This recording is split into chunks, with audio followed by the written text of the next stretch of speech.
Woohoo! Here we go. All right, for today. Well, we are going to take a moment to let all of those on the panel introduce themselves, a little bit about yourselves, and just tell us and everybody listening what you're doing right now, and a little bit about where you came from, and then we'll start with the panel questions after we talk to everyone. So we'll start with Dee. Dee, I'll let you unmute and you can introduce yourself. Okay, hi everyone. My name is Dinushki de Livera, but that's a lot harder than D, so everyone just calls me D. I am a business analyst at Unifund. I work with some Tableau legends like Kevin Flerledge and Jeff Schaefer. I'm a Tableau ambassador as of this year, so yay, that was very exciting. And I'm also the co-founder of Her Data with Jennifer Dawes. It's not in her bio, but it should be. But yeah, that's a little bit about me. And I've been using Tableau now for about 5 years. Wow, yes. That's awesome. Great. Thanks for the plug there, Dinushki. Hi, everybody. I'm Jennifer Dawes. I'm here in Cincinnati as well. Previously did work with the legends that Dinushki speaks of and herself. It's also a lot of fun for me to be a part of these talks with Dinushki because she's actually the one that brought me to Tableau and the one that helped me make that career leap. My background is actually in human resources. So I previously had a career in human resources. My master's is in human resources. But now I am a BI and analytics specialist with JLL, and our team has been growing left and right over the last couple of months. It's been a really exciting team to be a part of. I'm also a Tableau ambassador this year, which has been really fun. And yeah, that's all. Nancy, go ahead. Oh, you're on. You're mute. There you go. I normally don't do that. I'm like, wow, I got caught.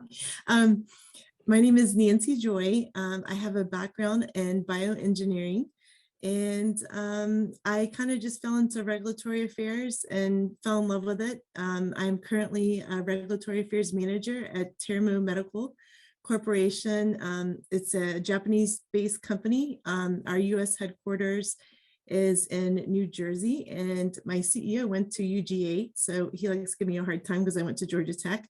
But I love what I do in engineering and regulatory. Awesome. We're glad you're here. All right, Karen, bring us home. Hey everyone. For those of you that have been attending ATUG for a while, you may know me. My name is Karen Henson. I've been an ATUG member now for, I guess, 9 years just about, and have been a co-leader of ATUG for the last 3 years almost. I worked for Chick-fil-A in Atlanta, and I started at Chick-fil-A in 2013 and was one of the very first at Chick-fil-A to start using Tableau. So I've been using Tableau since 2013, and I enjoy it. I feel really lucky to have kind of like found a career and a company that I work for that's just like, I really enjoy coming to work every day. And I feel like a lot of people, that's pretty rare. Love it. All right, Anna, if you're ready, let us jump in. Yeah, I stopped sharing my screen. Hopefully we can actually see the people that are talking, not just a little tiny little picture. Y'all can share your video, and what we're going to do is Nelson and I are going to tag team here with some questions. We want to start with the journey. It's because, I mean, the journey is so important, right? And take joy in the journey, right, Nelson?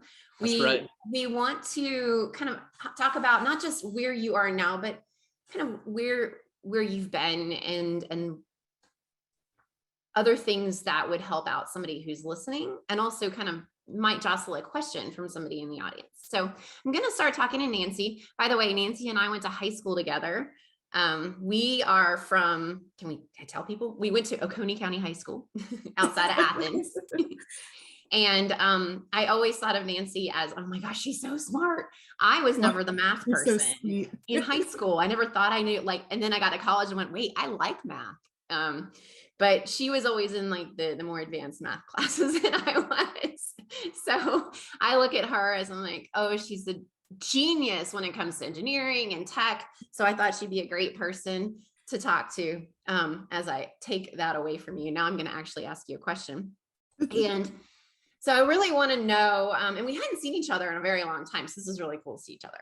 But I want to know personally, and I think everyone else would want to know this, what type of work you're doing earlier in your career, because I know you've made some jumps here. And the second part of that question is if there's anything you wish you knew years ago when you were first starting out. Definitely. Okay, so well, I was a victim, I call myself a victim of medical school tunnel vision. Because, if you like, I loved biology, I love math, love science. So it's kind of like, okay, do you want to become a medical doctor or do you want to go get your PhD and teach at a university, right? Like that was like option A or B, right? And unfortunately, that followed me even into college, where I'd have professors say, which path do you want to go? And so I actually went to Agnes Scott College, liberal arts women's college. So engineering was not something that was really talked about, even though, they've tried to promote women everywhere, right? But that was still just not something talked about. And so I went all the way through the MCATs, medical school interviews, it's going down that path. And then I started to realize I don't do well when people die, and sick people tend to die. So I was like, maybe not the best of paths. And fortunately, I had a college friend contact me from Georgia Tech, and she said, hey, she's like, this career field is perfect for you over here in bioengineering. She's like, I know you. She's like, you get too emotionally attached to patients. Come over here and make medical devices to make them better, instead of having to deal directly with the horrors of what you see in the medical field. So I thought, hey, let me check it out, and started getting into it. And I just fell in love with it. And so then after I got my degree, it was kind of one of those things where I'm at Georgia Tech defending my master's degree.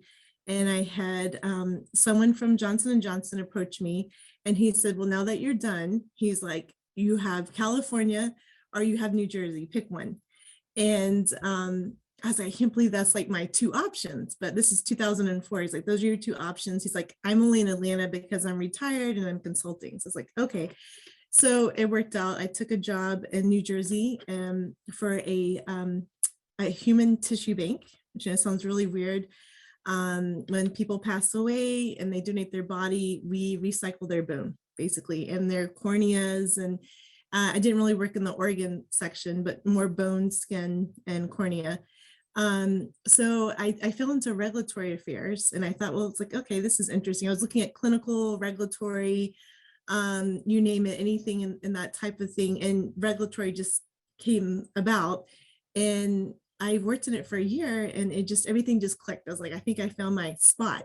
And I've been in that ever since. And I did take a break between my job at MTF and where I currently work at Terumo.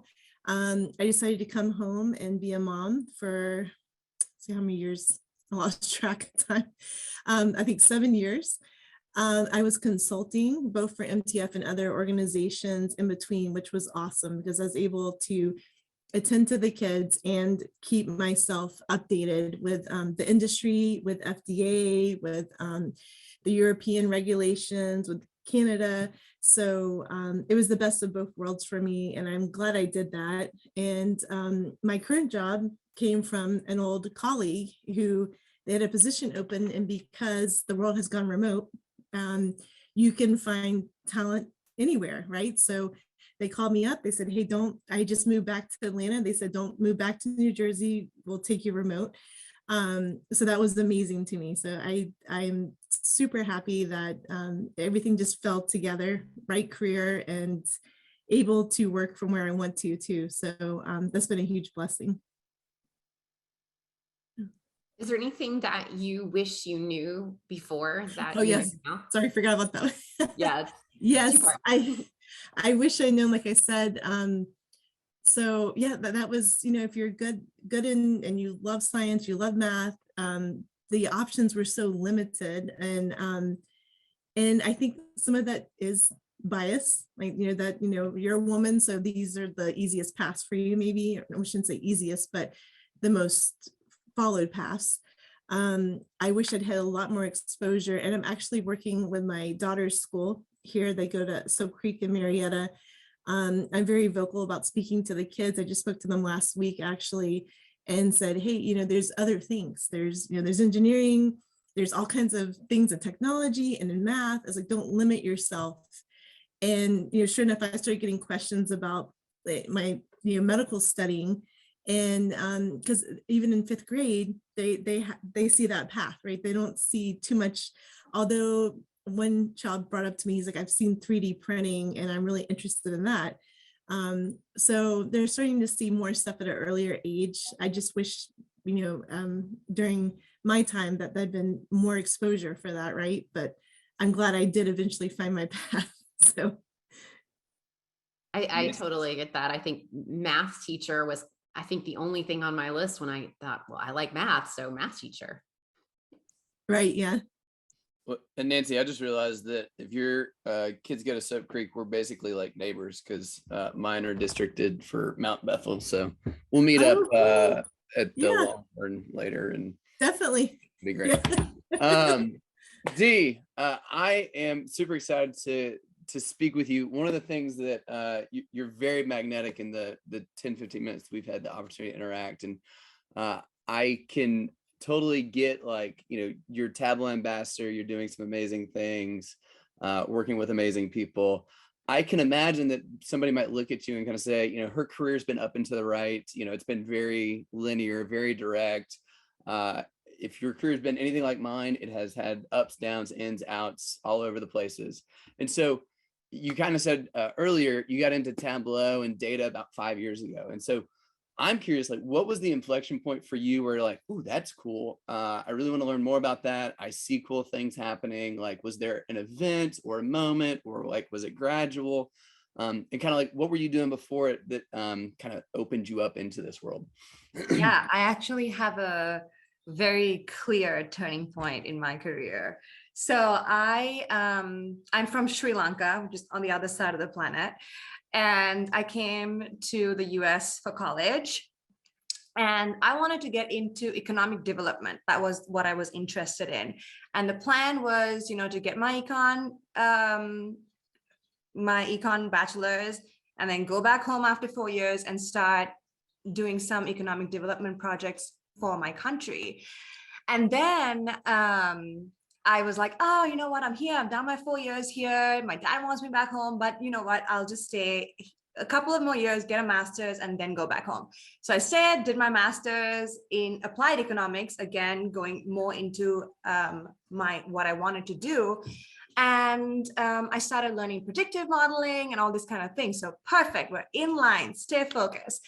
And then I did a data visualization class with Jeffrey Schaefer.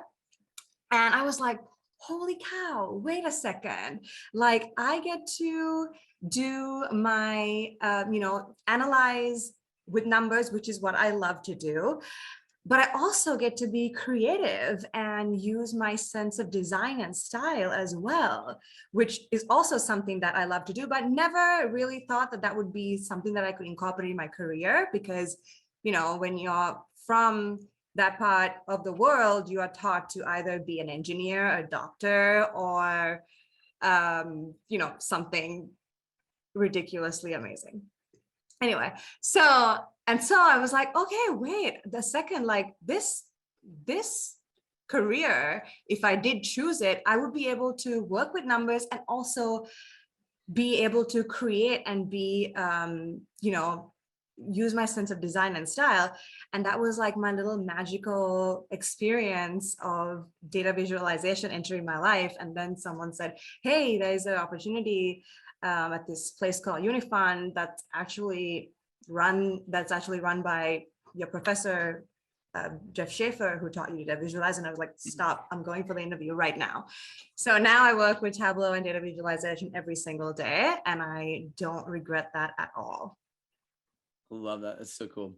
Yeah. Well, I have the next question for Jennifer. I'm excited to talk to you, Jennifer. I haven't seen you in a while. I'm bummed I'm not going to see you at Tableau conference, but you can another time take lots of pictures and let me know how it goes. We need to like do a live TikTok so everybody can feel like we're there. Anyway. I love it. That's so great. So and that's funny because my kids always talk about TikTok and I'm like, I don't know what this thing is. Okay, so coming back to data and being in the tech field, and a little bit kind of bringing this back to more of a in what you've seen in the tech field. I can only speak for myself because I've seen a lot of disparity from men versus women. I've seen it in education. I've seen it in obviously in tech, and I've seen it everywhere. But I'm curious your thoughts of first of all, with what you've seen, how much of that would you say is due to women not advocating for ourselves versus like other external factors? Yeah, I actually really love this question. I think it kind of piggybacks on, the HR career that I built before and now actually working in the industry, because I kind of had the outside and the inside perspective. And I will say there is a disparity, and I think it comes for a number of reasons. I don't know that it's necessarily because women aren't advocating for themselves, because I see rock star women and I want to be one of them. But it's kind of piggybacking on maybe something that Nancy touched on that's a big passion point for me. I think it's exposure. And I think it's those traditional norms. Growing up, Dinushki talked about her family and their ideas for her. Well, growing up for me, they were just like, high school, that would be good. I grew up in a very traditional family, and my dad was like, I don't know, you could be a secretary. So I think exposure is a big, big deal. And that piggybacks maybe on other questions, but thinking about like, if you can see it, you can be it. And so it's not just women advocating for themselves. Okay, sorry. Sorry, that scared me. It's not just women advocating for themselves, but I think it's collectively, we all kind of take ownership of that, right? Women and men advocating for diversity, because I think it's a responsibility that we all have. To be able to provide that exposure, to provide that encouragement. And like I said before, Dinushki's the one that brought me into the data visualization world. She brought me to Tableau because I think it was like, okay, look at her, look at this role that she's in. I want that. Why can't I have that? So yeah, I think it's a mixture of things to me. Sorry about the cat. They want to know if your cat is a flying cat. No, but it feels like I'm living in a farmhouse here. I had to go off camera for a dog and then the cat. Thankfully, the kids aren't here. I'm sorry. I'm focusing the best. Sorry. 4 kids, dog, and cat. Is there anything else we should know about? It's 2 cats, a dog, 4 kids, a husband, and I'm moving. I want to move. It's a busy house, but I think like you're not busy my at grandma all, are you? always said, busy people do busy things. Like busy people can do a lot of things. And I totally believe that. I was telling a friend the other day, I'm digressing, but like, I think the more responsibility and the more that you take on, the more you realize you're able and you're capable, because almost anything can become normal. And it maybe does kind of piggyback into this conversation, because like you can create your own norms, you can have chaos and be successful. So it's like a muscle, right? I think so. Flex that I really muscle, the stronger that muscle gets. Yes. I feel like you could write a book and I would pull every quote out and put it on my refrigerator. That was amazing. Oh, and I you love have it. 4 I'll write a book next under year. Okay. 5. Yeah, so we have 2 sets of twins. Sorry. 2 sets of twins. They're just turned 5 and just turned 2. And I would love to feel like the queen of this house, but it is not the case. The 2-year-olds are in full control right now. They run the house. I mean, but It's fun. Superhero. Stories already. Yeah, they're the reason that I think I do push. You know what I mean? Like they're like someone's reason to not do something is someone else's reason to do something. Well, they're the reason. Like it's busy, it's chaotic, but I have to, right? It's got 4 kids running around. I think I can speak for myself, but I'm sure a lot of us on the panel can attach to what all of you said about your journey, and it just coming from the point of view as you're a female and stepping out, and what are those roles? I definitely felt like, okay, well, it could be this or this. And the idea, of course, when I graduated college and even high school, I mean, data science wasn't a thing. No one. I've said this before when I started my job in DC when I was in 2000 and I was working in analytics, but no one said the word analytics. Like that wasn't even a word. So in some ways, because of the world changing and demands in this space are kind of new, right? Like that would be one aspect of we didn't have those options, but there was definitely a feeling of we had limited ideas of what a woman could be, and that I really connect to that as well. I didn't know if anyone else on the panel, as we talked about those different questions in that Nancy's answered and that Dee and that Jennifer have talked about, if anyone else had something else to circle back on, just before we begin the next chapter of our conversations. I feel like I love what Nancy said, but to expand on that whole idea is like, I think I wish personally in the high school and college level that more individuals understood you don't have to know exactly what that is. And there are no mistakes. Like part of my conversation early on with Jeff Schaefer and Dinushki and Kevin was my fear to abandon my HR career. Like I'm abandoning my education. And I worked so hard for that. And I was so proud of that. Who am I to like go switch careers? There are no mistakes. Like I think that just brings a different layer of who you are. You can have more than just one element of yourself. You can be the data analyst, the mom. You can also have that HR background. And every time I talk, what is your problem? I think it brings diversity. I'm done. I think it's good. I think our differences are good. I'll finish there. That cat. He wants to listen to you. You're inspiring. I guess this is any call I've ever been on has never happened. I'm sorry. Cat wants to join ATUG. I respect it. So we're going to shift now into kind of working in the data field and the current season that you're in. And so, there are folks in kind of different industries and doing different things. And Nancy, I know you are definitely in the technology field, but you don't use Tableau on a daily basis. But you've spoken to the fact of like, hey, this is really interesting how I got here, the things that have attracted me to the role that I'm in. And so I'd love if you could just like tell us a little bit more about those specific things, and then just like what is it about this that has ultimately kind of lit you up, that allows this to be kind of a passion project for you. I always love the idea of, if you love what you do, you never work a day in your life. And so talk to us about kind of what is it that you enjoy about what you're doing in this season. So I would say I love things where you constantly have to learn and you constantly get a new challenge, right? You get something that is just, it's like climbing a mountain, you're like, this is impossible. I don't know, how to get about this. And so I love a good challenge, and I like to constantly have to be learning and developing myself and research. I love to research. I spend a great deal of time reading, what FDA has planned for regulations, and I love challenging them on it too. I mean, I've had people in my field will end up becoming attorneys because they just love the battle with FDA.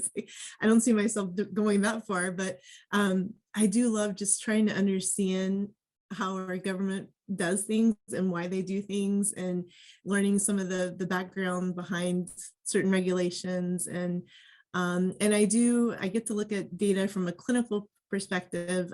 We just completed a very large clinical trial, and I'm just amazed what you can pull from data. that within the last year, I've gained so much respect for data and statistics. And it's just impressive what we can learn from gathering data. We can save lives. We can prevent deaths from devices that are harmful. I mean, it's just, it's outstanding. Love that. I'm curious, like, as you think about that, what are the data sources that you're pulling and like that are giving you that information, and like, what are you doing to analyze that? And you know, not the 15-minute version of that of the answer to that question, but like the short one. Right. So our data would come from IRBs, review boards at hospitals. So I believe we only did within the United States, but many different locations throughout the United States, and they come together, and it's not just the data from their patients, but it's also the background on their patients. Like maybe they have a patient who's diabetic, or maybe they have a patient over a certain age, or so there's all these factors. You have to somehow put them together to tell FDA a story. And it's amazing with all of the technology we have today to analyze the data, how nicely it gets wrapped up for me. And then I'm able to tell FDA's story. You know, diabetic patients had a higher survival rate with my device, or, you know, patients over 65 had great outcomes. I'm just able to wrap it up so nice and neatly, and not even have to, I've seen the raw data, but I don't even have to look at it. It's all, you know, put together so nicely that I'm able to present it to FDA, and FDA is like, oh, he's like, done, approved. You know, this is a device that has many benefits and very low risk for the American population. So go ahead, sell it. So that's impressed me a lot. That's awesome. That is data storytelling at its finest right there, ladies and gentlemen. Awesome. Amazing. I can't wait to pick your brain later. We're gonna go to the playground. We have Let to the meet kids up. play, and I'm gonna ask you more about this. This is so cool. Karen, I have a question for you, my sweet friend. Again, I was so excited to say, Karen, can you be on the panel this year? So many people have questions for you, I'm sure. And so again, y'all feel free to jump in with any questions in Q&A, and we're going to get to those at the end too. Karen, in your experiences, are there differences in the professional lives of women versus men? Like just point blank, what have you seen, and what stands out to you the most? And after you get that part of the question out of the way, this is kind of a multi-part question. I also want to know, as you're talking about that, if you have advice for other people navigating this. Sure. So are there differences in terms of the professional lives? I'll answer it this way. I feel like behavior, if you're looking at like the behavior of men versus women at work, I don't know that I see like major differences.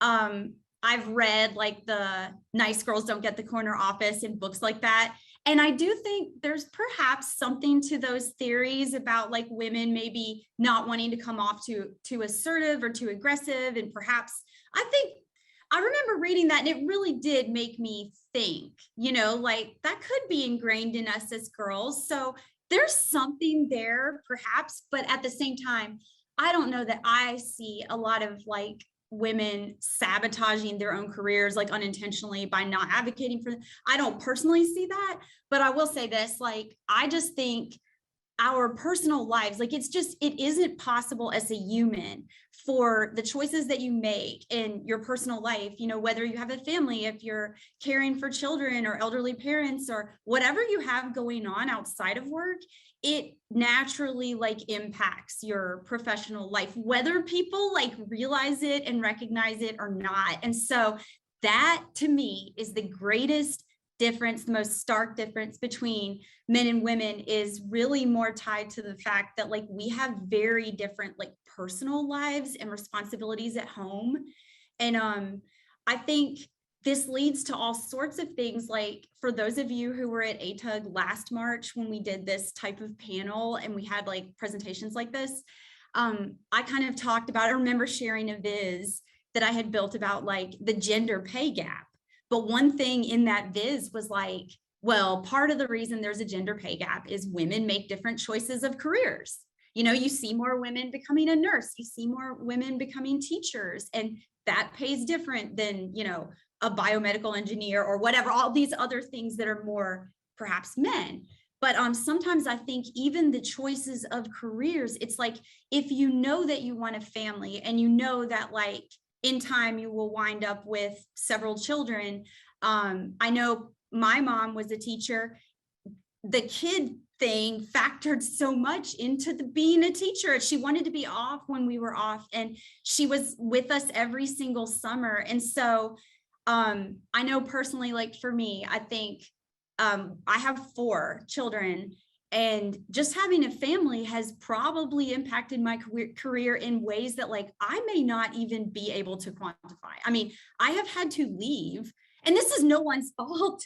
Like this is just, but it just is reality. It's still like a truth. It's 4 different times in my 30s, I left for 3 months at a time. And then when I came back, like, I hope this isn't like TMI or whatever, but I would like, think about this though. I would disappear for like every 2 or 3 hours with the bag to go pump for literally like 6 or 9 months. Like I literally can remember, and thank God those days are behind me now. But like, seriously, this happened 4 different times. And you just think about how many meetings, how many things you were involved in where you just get up and leave. And how many times you were in the middle of a project and you're putting that aside and like going to do something else. And again, this is like, no one's fault. It's like, I'm not saying, oh, it's unfair to be, it isn't, but it is something that I think is definitely a big difference, that women versus men. I think that's an important point to bring up. And I don't think it's TMI at all, because I think people need to understand that. I almost think that I have a flip situation with, when I was teaching, I made the choice to be a teacher for the same reason your mom did. I wanted to be home during those breaks, and well, we won't get into how that actually doesn't work anymore, but because of all the work the teachers have to do now, more work. But when the whole pumping thing, I couldn't leave to go. There was no way I could actually leave work. So instead of my choice to feed my children naturally, actually was forced that I had to not do that because I could only pump during my lunch or my planning period. There's no way I could have put my job in front of, that need in front of my job. Like there's no way you can leave the classroom. You can't do it right there. No, I get it. So, I don't know about you guys, but I literally know other women who have had kids recently who have chosen not to attend TC or like an Alteryx conference just because it's such a hassle. You think about it and it's just like, oh gosh, I'm still pumping, and so like I don't want to have to worry about how to go find a room or somewhere. And it's definitely one of those things that like people, you don't always think about, but it's something that and perhaps again, we don't all realize how much that could potentially impact somebody's career. And maybe they don't even know. If I may say one quick thing to that, I think where it becomes monetized and a big deal, because I think that is a big deal, Karen. One of the previous employers that I won't mention that I worked for had policy where we had an annual bonus that was calculated on the hours worked for the year, and same with our merit. So think about that, right? You're going out on a maternity leave. Your bonus is going to be calculated against hours worked. So if you're going to take 6 weeks, that's less 6 weeks you're getting. If you're going to take 12 weeks, so then you start to really have to sit there and make hard choices of, do I need to be home? Do I want to be home? But what at the end of the day am I costing myself? Because that's going to be inevitably. So we talk about this pay gap. It's a self-perpetuating problem when you have bad policy that disparately treats men and women differently when men aren't taking a maternity leave. Sorry, I could go on this topic, but I just feel like that's a great deal. Point. Yeah.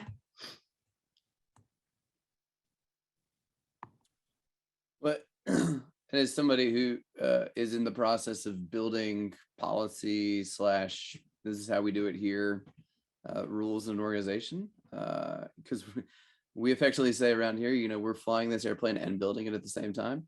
And so, these are the things that, as we've thought about primary leave and secondary leave, we're thinking about like, how do we prorate this so that it doesn't cost somebody, you know, in financial ways, because they had a choice to have kids, which is, I have 4, so I'm very for it. They're not 3-year-olds. 3-year-olds are terrors. So, okay. So, want to bring this back, Dee. I'm super interested. I loved what you talked about a minute ago, the journey. I love kind of how you found yourself in just the right moment, just the right people, just the right organization. Super cool. Talk about some of the unexpected challenges. Like, you know, did you run into any brick walls? Did you find that, you know, there were obstacles that you faced that you would love to kind of bring to light that others might be able to learn from you, and kind of maybe how you dealt with 1 or 2 of those, or learnings and whatnot? Yeah.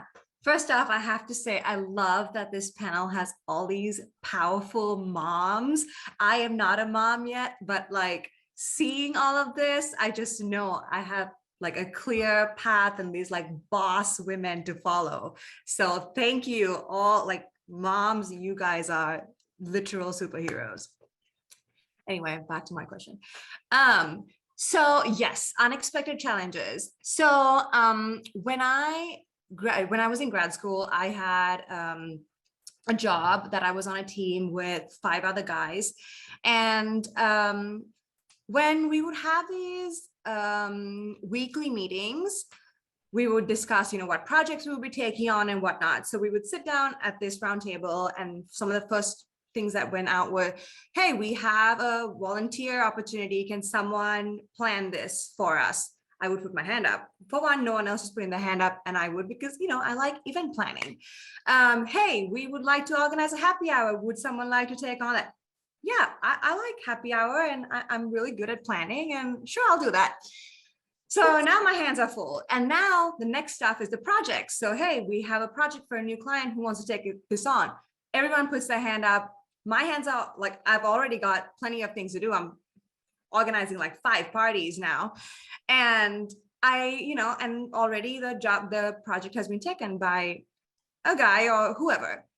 So as this went on towards the end of the year, we count, you know, who has done what and whatnot. And I have planned like 50 parties, but I've only, you know, taken on so much work, whereas other people have that much more experience and projects under their belt. And I thought to myself, like, this is not what I want to do. This is, I want to be the person that takes those risky jobs, those big projects.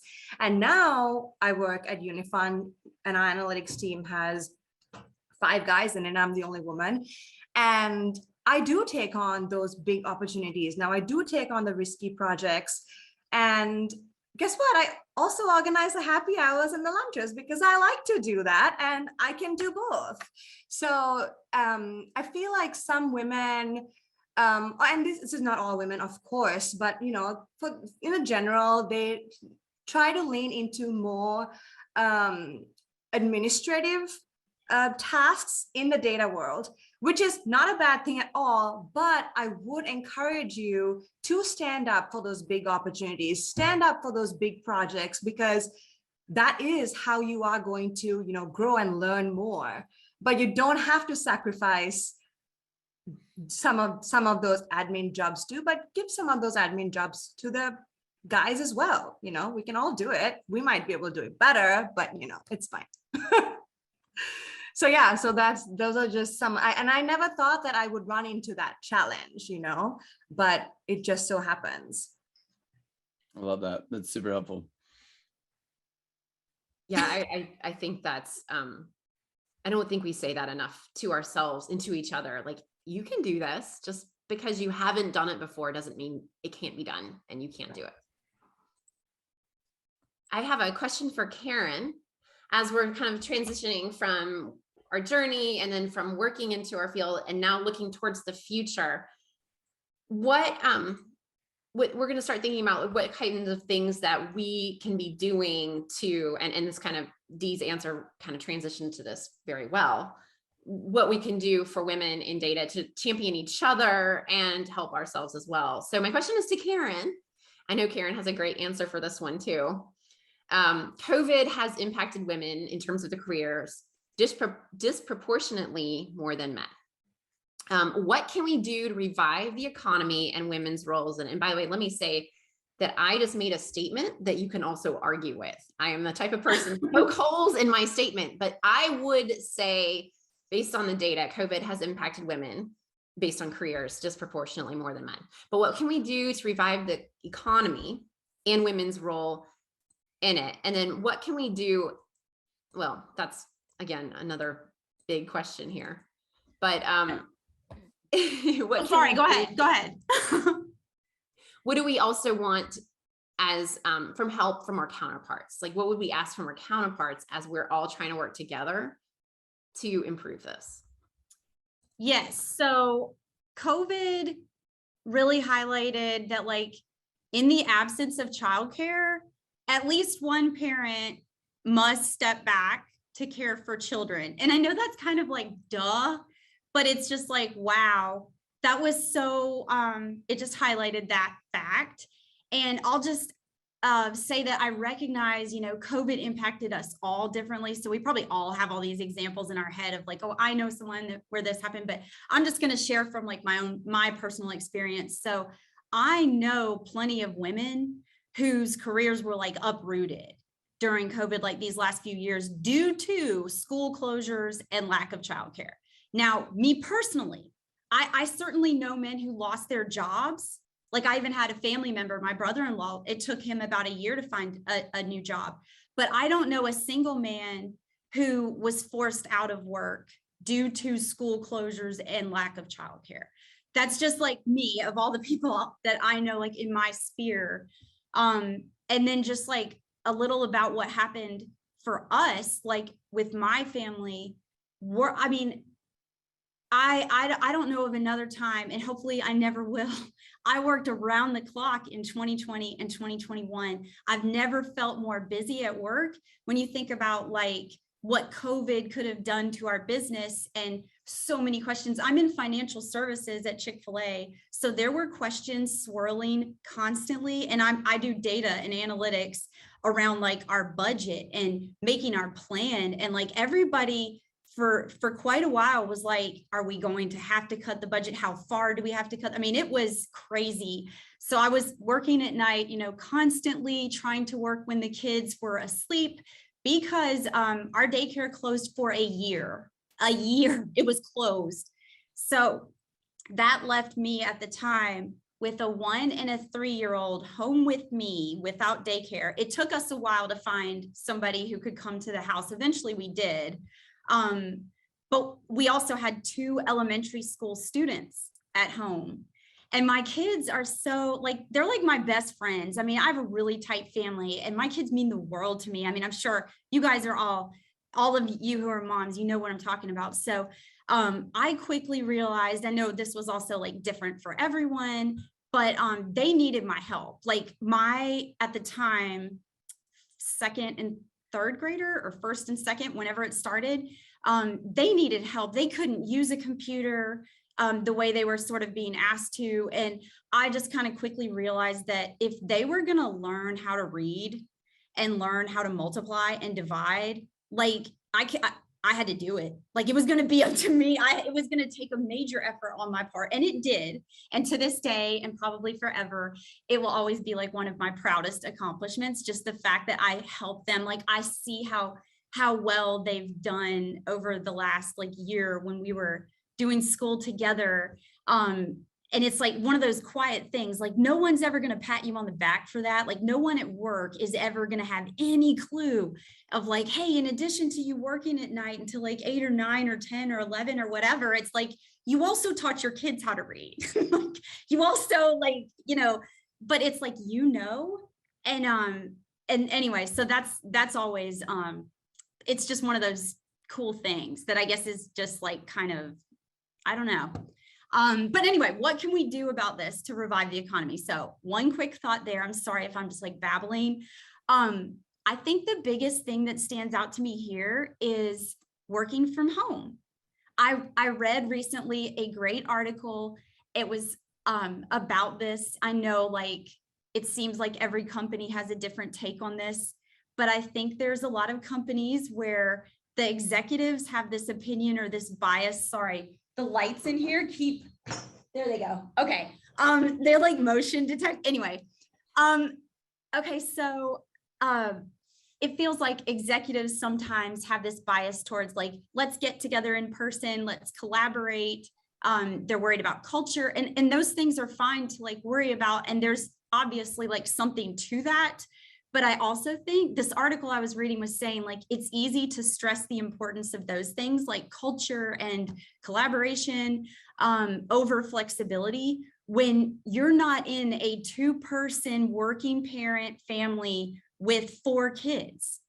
If you are, or if, you know what I mean? I think if an executive of a company had to deal with what my husband and I have dealt with over the last 2 years, maybe they would recognize the flexibility, the freedom that gives working moms, how loyal those people will be to their company if their company is just willing to allow some of that. I think that is one thing that people could do like immediately to bring women back and keep them and retain the best people. I completely agree. And I think that there definitely needs to be an expectation that there's going to be a line between work and family.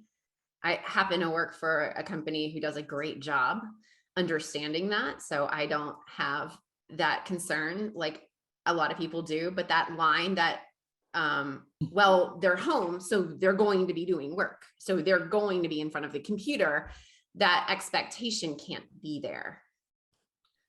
Well, I think the word here for me is like empathy, right? It is, you know, I can come alongside you in some version of the experience. I can't certainly be you and know everything, but it is, hey, I see what you're going through, and I understand why it's hard. And so given the fact that we care and we want you to succeed and thrive at blank organization, you know, what does that look like? And so I think it's a great lead in, Jennifer, to this question, right? You know, as we sit here and talk about everything that's going on, the question here is like, you know, what can we collectively, and I think I would say we as the people on the panel, but like we, the marketplace, we in roles of analysts, roles of leader, roles as manager, roles as executives, right? Like what can we collectively do to create more opportunity for women to build careers in data and technology? And I say this, I'm particularly interested, you know, the organization we build here, our vision is to equip and inspire the next generation of data and technology leaders. And so this is a passion point of mine, of how do we get more people and more diverse thought into this space so that we come up with better solutions that have greater impacts. I'll say it's a passion point for me as well. Dinushki and I have sat for a long time talking about just this topic and reasons we started for data, but I can't help but to like pause on like what Karen just said. Like my heart just bleeds right now and I feel emotional about this because everything that you're saying, I maybe experienced a 10th of that because I wasn't sitting and helping them read, but like my husband can't work from home. So where did it fall? It fell on me. And I changed 2 jobs in that amount of time. So to answer your question, I think it's everything Karen's saying. Like I don't, to support women, to create more opportunities, sure, you know, we need to, like I said before, that early exposure is key. We need to educate. We need to empower, right? That's what me and Dinushki's kind of key mantras are, is, you know, it's exposure, educate, empower, and encourage women, because you need to know that you're not doing this alone and that you have that support of the community behind you. But honestly, it's policy. It's policy that makes sense for families, not just women, because while we're offering our perspective, I'm sure we could come up with a handful of men, like Karen and I were saying, like, so it's policy that supports family. I'm thankful that JLL has been amazing. Just since just since the start of the year, I went through COVID, it passed through our family. We had the nasty stomach bug. Like TMI, I guess, but like the amount of impact we've felt has been significant in 3 months as compared to the prior 2 years. And thank God I've been with JLL, because I have an organization and leadership that's right there with me. You know, you do what you need to do. Take care of you first. Take care of your family first. It should be that simple, because let me tell you, the biggest motivator for any employee is knowing that, one, they have support both in their work life and extending into the personal life, that if something comes up, I've got a safety net. You know, you've got my back and I can go do what needs to be done. The same, like when I worked as a compensation analyst, that what is the best pay for an employee? It's when they suddenly they don't have to think about it anymore. It's no longer a conscious thing. Good policy and supporting women is when suddenly we aren't having these conversations anymore. When it just makes sense. Because yeah, I would work till 10 o'clock at night if I knew that I would give that extra. You know what I mean? If it was a culture that supported me and I felt like they were doing everything for me, I would do the same, you know? So not a solid answer, but. Love that. I hear trust, right? And feeling like there's safety here. Whatever the organization is, right? Like, you know, life can happen, and it means I still have a job tomorrow, and you don't hate me, and you know, you actually you find out that I'm actually human, just like you. So yeah. I am going to jump to some of the Q&A questions right now. So if anyone has questions, in your Zoom, if you go to Q&A, we are going to be fielding the questions in there. So if you had some, stick them in there. I'm gonna jump to a question that says, and I think a lot of you might have something to say about this. Those of you with children, have you ever felt discriminated against in your career because of deciding to have children? I have been talking a lot, but I'll answer this right away, because never as a pregnant woman with twins did I picture leaving a job at 8 months pregnant, but I did it because I had to, because the policy that I became aware of, and the course that I knew things were going to take if I had stayed at the job that I was at, I didn't feel comfortable or safe. So I interviewed at 8 months pregnant, and I took a chance on starting a new job because, you know, in the US, pregnant women and prior medical leave or prior medical things don't fall under FMLA. So I was 100% not covered taking a new job. So it was not only a risk on my end, but a risk for the employer to take me on. But it was just that bad that I had to take that leap. So to answer that question, yes. And no, that wasn't Unifund. Just to be fair, I landed at Unifund and I stayed for 5 years. Kevin in the chat wanted me to make sure you all know that Unifund was my home. I have like oh, I'm so sorry. Go ahead. I was going to jump in and ask if anyone else had a similar answer, but go ahead. I was only going to say, I'll answer it like kind of the flip side. Just that like,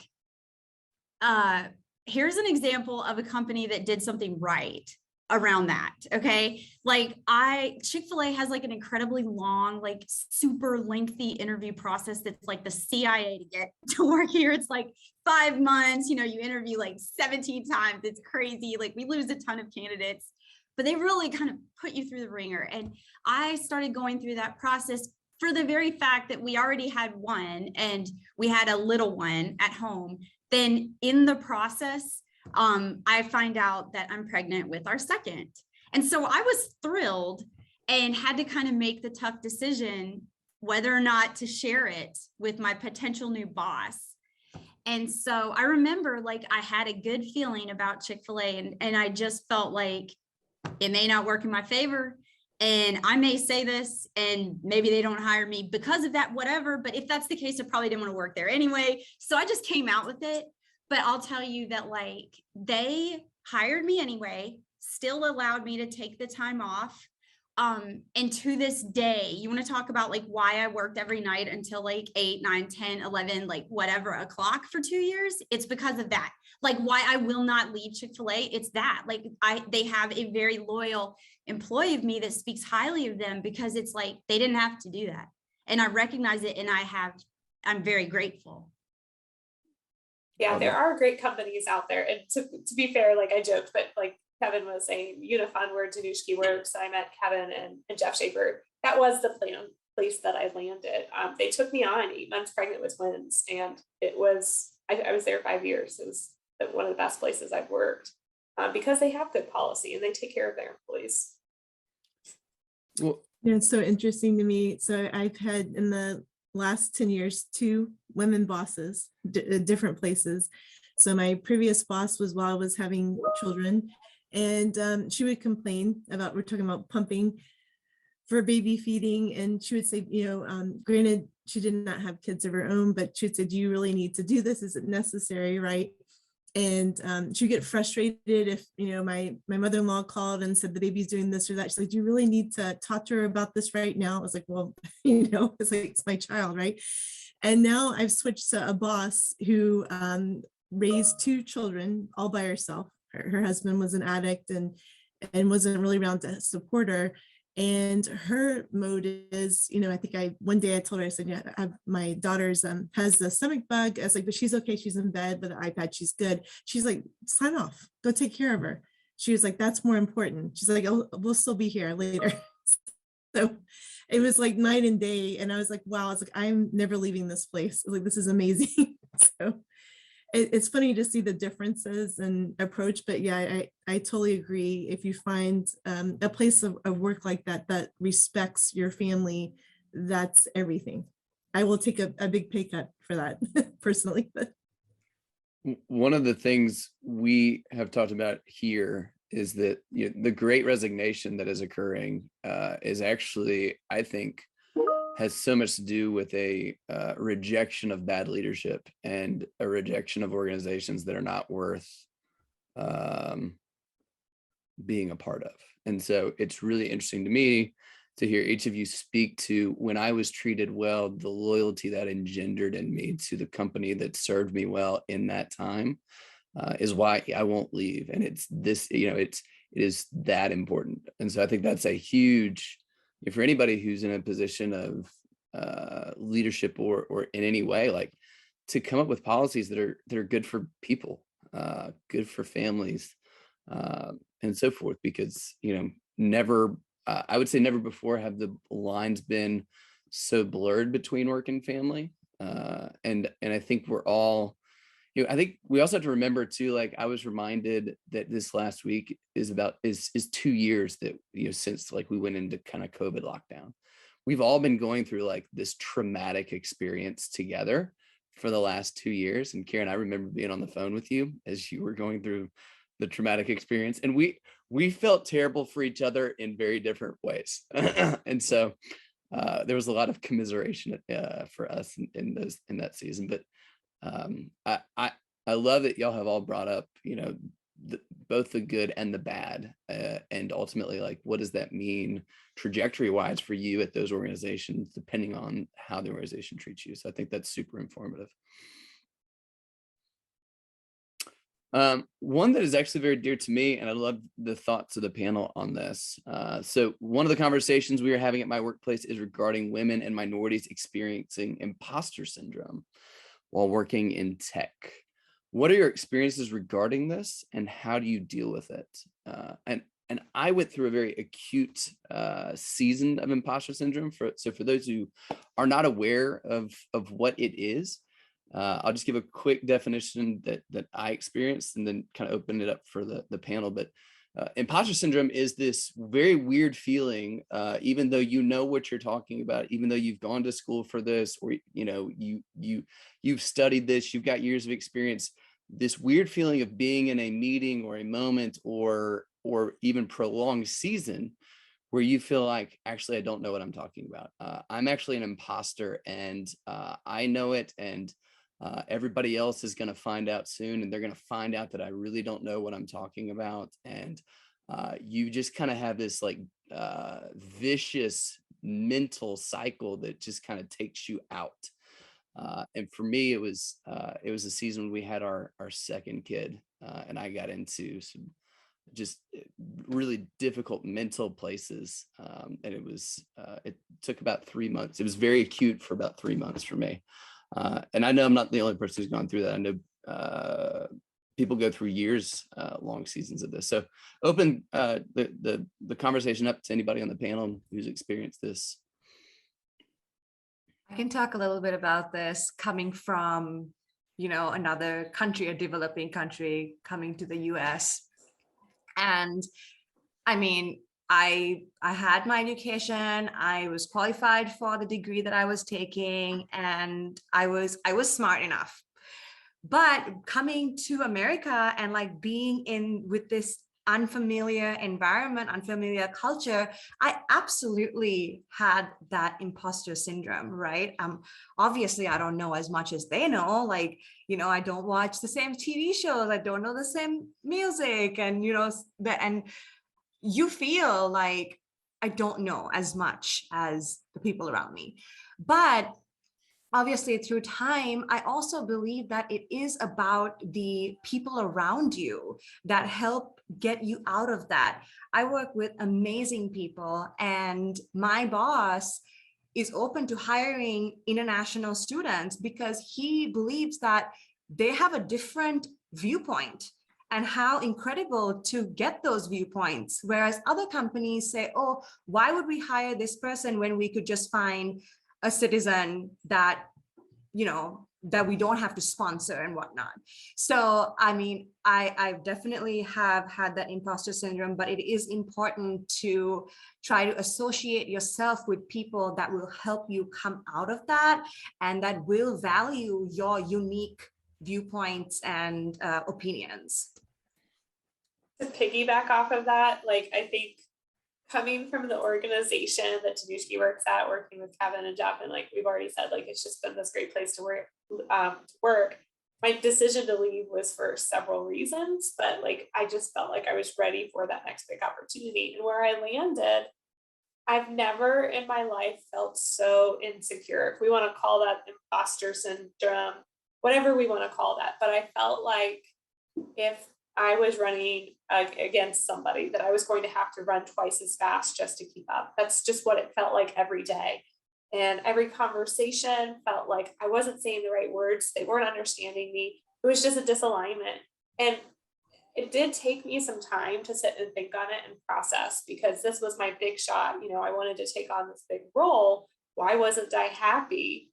Was I just feeling insecure because it was different, after being somewhere for 5 years? But it really took a lot of self-reflection for me to sit here and to sit on it and think, like, what is causing me to feel this way? And I think something Dinushki said kind of sparked it in me. And I honestly feel like it was the people I was spending my time with, right? It was the surroundings that were causing me to feel suddenly really insecure. I didn't have the support network that I was accustomed to.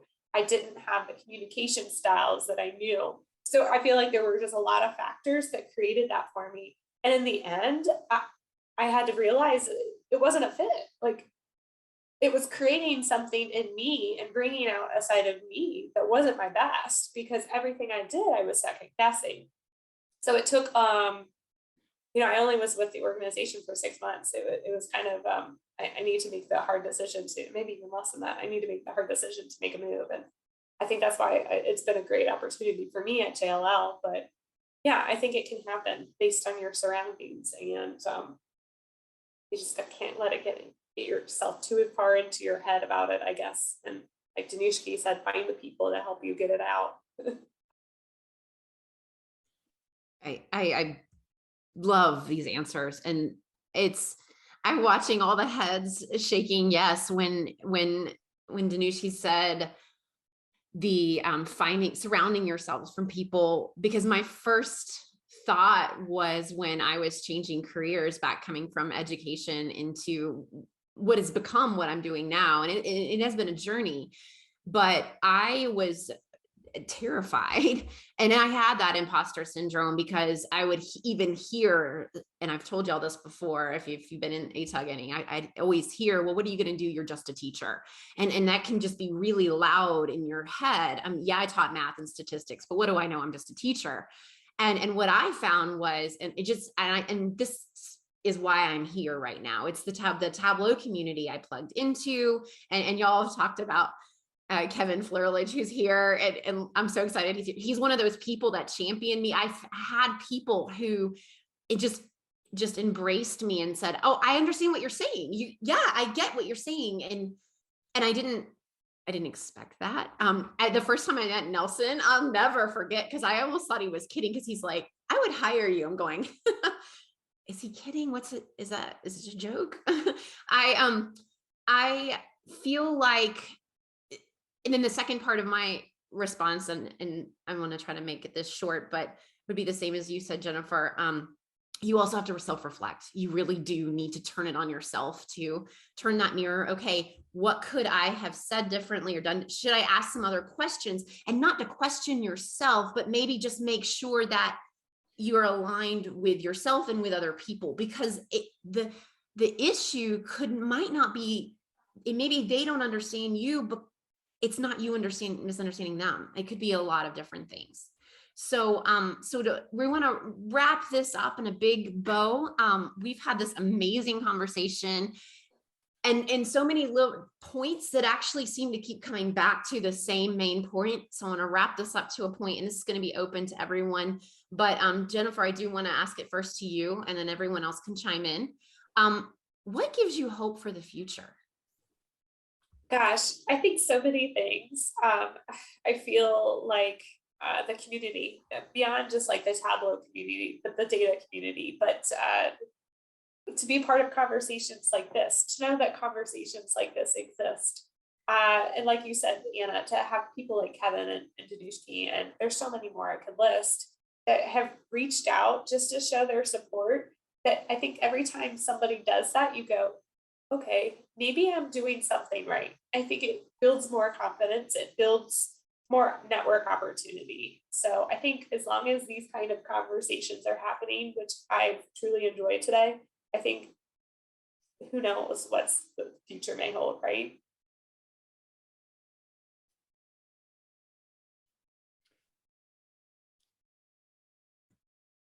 Go for it. Okay. What gives me hope for the future is what I'm seeing today. I see so many boss women. I see people getting up on stage and advocating for other women. I see, just like empowerment, just glowing everywhere, and women empowering women, men empowering women. And that gives me so much hope. I see the light at the end of the tunnel. This is going to be a normal thing for people in the Western world, and also the, developing countries that don't see this as often. And I just hope that we are able to grow this to that part of the world as well. Karen, Nancy? I totally agree with everything y'all were saying. And I feel like as hard as the last few years have been, we learned a lot. Mm-hmm. And I feel like the job market's good, and I think women should feel empowered right now that if you have the skills, it's pretty much wide open. And I feel like that gives me a lot of hope, because I think if there's ever been a time where there were opportunities for women and there were some family friendly opportunities out there, it's now. And that makes me happy and excited for like my girls, because that's what I want for them. I agree, Karen. And I'm also noticing from my side, I work in a company where most of the executives are men, or I think all of these senior executives are men. And I've seen them in the last year completely change how they think about remote work. They were very against it. They said, we're worried that women are going to fold their laundry, they're going to feed their kids, and they're not going to be working. And instead, they've seen higher productivity.